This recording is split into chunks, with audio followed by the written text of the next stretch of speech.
Assalamualaikum warahmatullahi wabarakatuh. Nama saya Muhammad Taufiq Romai, NIM 1142208, Prodi Trading Industri. Akan mempresentasikan tugas review jurnal activity relationship chart ARC dan forecasting.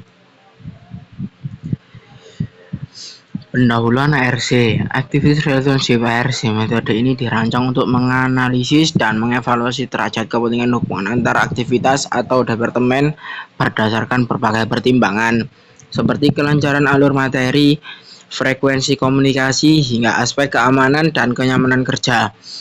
Dengan menggunakan kode warna dan huruf untuk menentukan tingkat prioritas kedekatan, mulai dari mutlak perlu berdekatan hingga tidak diinginkan berdekatan. ARC memberikan dasar visual yang kuat bagi para perencana untuk meminimalkan hambatan logistik dan biaya penanganan material. Peran ARC dalam perusahaan. Metode Activity Relationship Chart ARC berperan sebagai jembatan strategis yang mengintegrasikan berbagai fungsi operasional perusahaan melalui koordinasi tata letak fasilitas yang sistematis. Dengan menganalisis derajat kepentingan hubungan antar departemen, baik berdasarkan keterkaitan aliran material, frekuensi komunikasi, maupun kedekatan fungsi administratif ARC, memastikan bahwa setiap unit kerja ditempatkan secara logis untuk mendukung sinergi antar divisi. Integrasi ini memungkinkan perusahaan meminimalkan hambatan alur kerja dan mempercepat koordinasi lintas fungsi, sehingga menciptakan sistem organisasi yang kohesif, efisien, dan mampu merespon kebutuhan operasional secara lebih cepat. Untuk manfaat implementasi ARC bagi perusahaan, Activity Relationship ARC memberikan manfaat utama bagi perusahaan berupa optimalisasi permanfaatan ruang dan peningkatan efisiensi operasional secara signifikan. Melalui analisis derajat berdekatan antar fasilitas yang sistematis, perusahaan dapat meminimalkan cara perpindahan material, mengurangi biaya material handling, serta menghilangkan hambatan alur kerja yang tidak perlu. Selain itu, penataan yang berdasarkan pada keterkaitan aktivitas ini menciptakan lingkungan kerja yang lebih terorganisir, meningkatkan koordinasi antar departemen, dan pada akhirnya mampu mendongkrak produktivitas keseluruhan melalui integrasi fasilitas yang lebih efektif. Identitas jurnal. Judul penerapan metode Activity ARC dalam perencanaan layout perusahaan workshop di PT X Jayapura. Informasi jurnal. Jurnal JAB, jurnal ilmiah yang membuat penelitian di bidang teknik mesin, manufaktur, dan perencanaan fasilitas industri. Jurnal ini diterbitkan secara berkala dan berlisensi Creative Commons CC BY 40. Volume halaman Juli 2005, vol 02/02 halaman 49-58. Penulis Syahrudin Piranus Busandilo Al-Habsyi, Hadi Hermansyah, Syafiul Akbar, dan Yusuf Eko Nur Cahyo.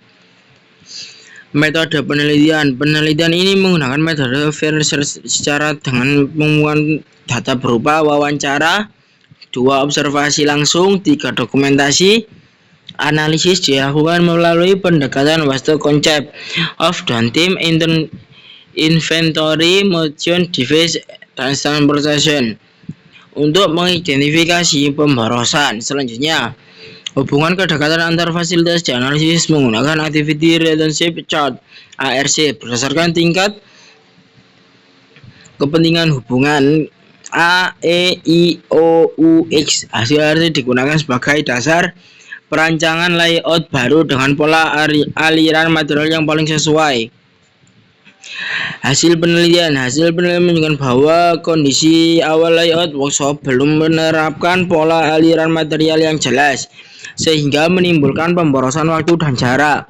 Berdasarkan analisis ARC, diperoleh hubungan kedekatan antar fasilitas yang menjadi dasar perancangan layout baru. Pola aliran material yang paling sesuai adalah straight line layout, karena dinilai lebih sederhana, efektif, dan efisien. Implementasi layout usulan mampu mengurangi pemborosan jarak sebesar 29,4%, serta meningkatkan kelancaran aliran kerja dan keselamatan operasional.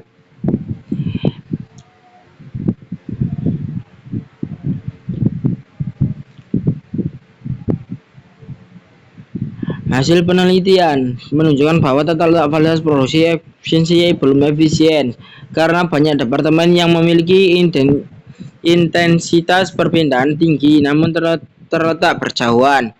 Berdasarkan analisis FTC dan RRC secara simulasi block plan, diperoleh beberapa alternatif tata letak usulan.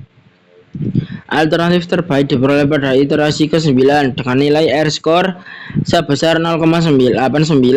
Tata letak hasil optimasi mampu menurunkan total jarak dan momen perpindahan material dengan signifikan, memperpendek alur produksi, serta meningkatkan efisiensi pemanfaatan ruang kerja.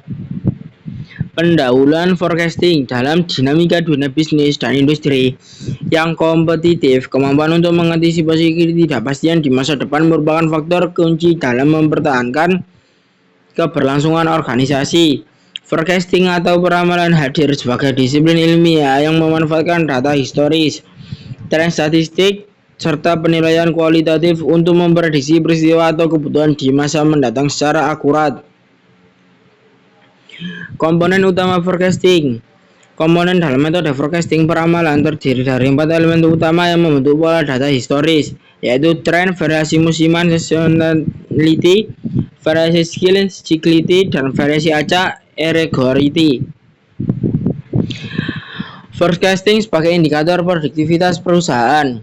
Peramalan atau forecasting menjadi mesin penggerak produktivitas perusahaan dengan menyediakan landasan data yang akurat untuk sinkronisasi seluruh rantai operasional.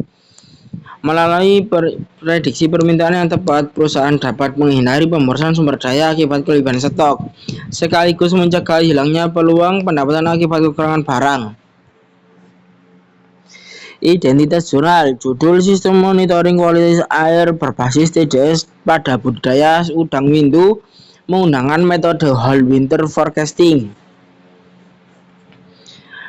Metode penelitian ini menggunakan pendekatan eksperimen rekayasa sistem. Metode penelitian meliputi 1. Perencanaan sistem monitoring menggunakan sensor TDS, analog TDS sensor, dan mikrokontroller Wemos D1 Mini.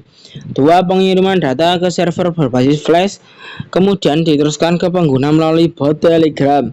3. Pengumpulan data TDS secara periodik sebagai data historis. 4. Penerapan metode whole winter forecasting, triple exponential smoothing untuk memprediksi nilai TDS berdasarkan komponen level, tren, dan musiman. Evaluasi sistem dilakukan melalui pengujian perangkat keras, pengujian sistem, serta pengujian algoritma menggunakan metrik akurasi. Hasil penelitian menunjukkan bahwa sistem monitoring yang dikembangkan mampu bekerja dengan baik. Sensor TDS dapat mengukur kadar zat terlarut dengan tingkat akurasi yang cukup tinggi dan data berhasil dikirimkan ke server serta diteruskan ke Telegram secara real time. Implementasi metode whole winter menghasilkan nilai prediksi TDS yang mendekati data aktual, baik menggunakan model aditif maupun multiplicative. Sistem secara keseluruhan mampu memberikan informasi kondisi kualitas air saat ini sekaligus hasil peramalan, sehingga dapat membantu petambak dalam mengambil keputusan lebih cepat dan tepat. Identitas jurnal forecasting produksi, volume ekspor dan nilai devisa ekspor minyak kelapa sawit di Indonesia menggunakan metode peramalan ARIMA.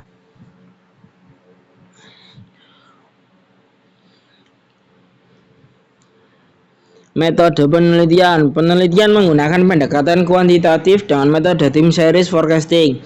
Data yang digunakan berupa data sekunder tahunan dari Badan Pusat Statistik BPS periode 1990 sampai 2024. Metode peramalan yang digunakan adalah ARIMA, Autoregressive Integrated Moving Average. Tahapan penelitian meliputi 1. Analisis deskriptif data historis, 2. Uji sustainability teoris menggunakan augmented digi value ADF, 3. Identifikasi model melalui ACF dan PACF, 4. Estimasi parameter dan pemilihan model terbaik berdasarkan AIC dan BIC, 5. Uji diagnostik residual. 6 peramalan periode 2005 sampai 2034 dengan interval kepercayaan 95%. Hasil penelitian menunjukkan bahwa satu model hari mampu memodelkan tren historis produksi, volume ekspor, dan nilai devisa ekspor secara baik. Dua, produksi minyak kelapa sawit Indonesia diproyeksikan meningkatkan secara moderat dari sekitar 47,7 juta ton pada tahun 2005 menjadi sekitar 59,3 juta ton pada tahun 2034. 3. Volume ekspor diproyeksikan meningkat dari sekitar 24,85 juta ton menjadi 31,63 juta ton. 4. Nilai devisa ekspor diproyeksikan meningkat dari sekitar USD 26,1 miliar menjadi sekitar USD 330 miliar. 5. Meskipun terdapat fluktuasi turun jangka menengah menunjukkan peningkatan yang relatif stabil. Sekian dari saya, Muhammad Afiq Hormain. Terima kasih. Assalamualaikum warahmatullahi wabarakatuh.